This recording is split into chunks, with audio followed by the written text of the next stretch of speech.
एक से एक आदमी। हनुमान चालीसा को कहा गया, हनुमान चालीसा कैसे पढ़ो? भागवत में लिखा है मैया, हनुमान चालीसा कैसे पढ़ो? एक सांस में बैठ करके, एक आसन लगा करके हनुमान चालीसा को पढ़ना चाहिए। अच्छा, ये बात सत्य है कि नहीं? कई आदमी अपने घर में जो हनुमान चालीसा पढ़ते हैं, नहाने के बाद पढ़ते हैं ना, तुरंत जैसे तेल लगाएंगे वैसे शुरू हो जाएंगे, जय हनुमान ज्ञान गुण सागर। तो ऐसी कौआ भक्ति को छोड़ करके भगवान कह रहे हैं मुझे तेरी भक्ति उतनी पसंद, इतनी मैं तुझे भक्ति के लिए प्रभावित नहीं कर रहा हूं, इतना मैं तुझे भक्ति के लिए प्रभावशाली नहीं बना रहा। भगवान कह रहे हैं मैं ये नहीं कह रहा कि तू 50 घंटे मेरी भक्ति कर। भगवान ये कह रहे हैं मैं तुझसे ये नहीं कह रहा कि तू 100 घंटे मेरी भक्ति कर। भगवान कह रहे हैं मैं तुझसे ये भी नहीं कह रहा हूं कि तू पूरी जिंदगी भर मेरी भक्ति कर। भगवान बोले मैं तुझसे बस इतना कह रहा हूं, एक दिन में 24 घंटे होते हैं, 12 घंटे तू सोने में निकालता है, 10 घंटे तू भगवान तू अपने कॉलेज ऑफिस के काम में निकालता है, घंटा 2 घंटे तू यहां वहां निकालता है। भगवान कहते हैं भैया तू कुछ कर या ना कर, अगर 1 मिनट भी मुझे दे दे तो मैं तेरे साथ सदा सदा के लिए खड़ा हो जाऊंगा। 1 मिनट मांग रहे हैं भगवान, लेकिन हम लोगों को 1 मिनट का भी समय नहीं है। तो बोले सच्चिदानंद सत चित धन आनंद। अच्छा, कथा समझ में आ रही है आप सबके? किस किस की आ रही है? हाथ खड़े करके बताओ। आ रही? हाँ ठीक। और किसके नहीं आ रही? अच्छा, तुम लोग कितने अंधविश्वासी हो बताएं?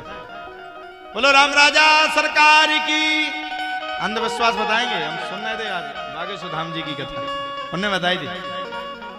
बोलो राम राजा सरकार की, हनुमान जी महाराज की, संकट मोचन सरकार की, रावण भैया की। हम अंधविश्वासी की नहीं, रावण भैया की भी ठोक दी।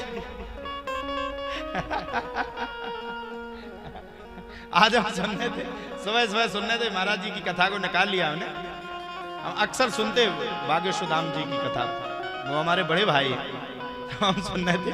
वो जयकारा लगवा रहे थे, सोने लगवाया, सबके जयकारा लगवाया, रावण भैया का लगाया तो जनता ने रावण का भी सुन दिया, जैसे तुम लोगों ने सुना। भाई तुम्हें तो हृदंग लीला देनी चाहिए, पता है नहीं जयकारा किसका चल रहा है। अंधविश्वास नहीं होना चाहिए भक्ति में। अगर हम सत हैं तो हम भगवान को देख सकते हैं, हर हालत में पा सकते हैं। और सतचित, जब वही सतचित में बदलता है तो हम कहीं भगवान की भागवत, जब हमारे अंदर अच्छी भक्ति जगती है तो हम कभी भागवत सुनने लगते, कभी वृंदावन चले जाते, कभी काशी चले जाते, कभी बनारस चले जाते, कभी यहां बैठ जाते, कभी वो हो गया चित्त। और आनंद, आनंद जानते हो आप लोग? नहीं जानते हो? कीर्तन में, भजन में, इनमें सबसे बड़ा आनंद है। लेकिन भगवान की कथा को सुनकर के, पहले मन से सुनो उस कथा को। आपने प्रेमानंद जी महाराज जी की कथा को नहीं देखा, उनकी वीडियो नहीं देखी आपने शायद।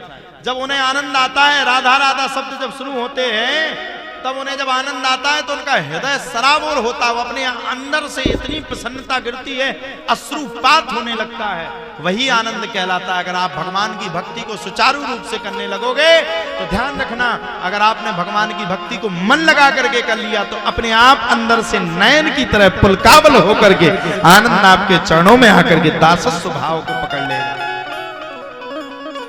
लेकिन सुनो कथा।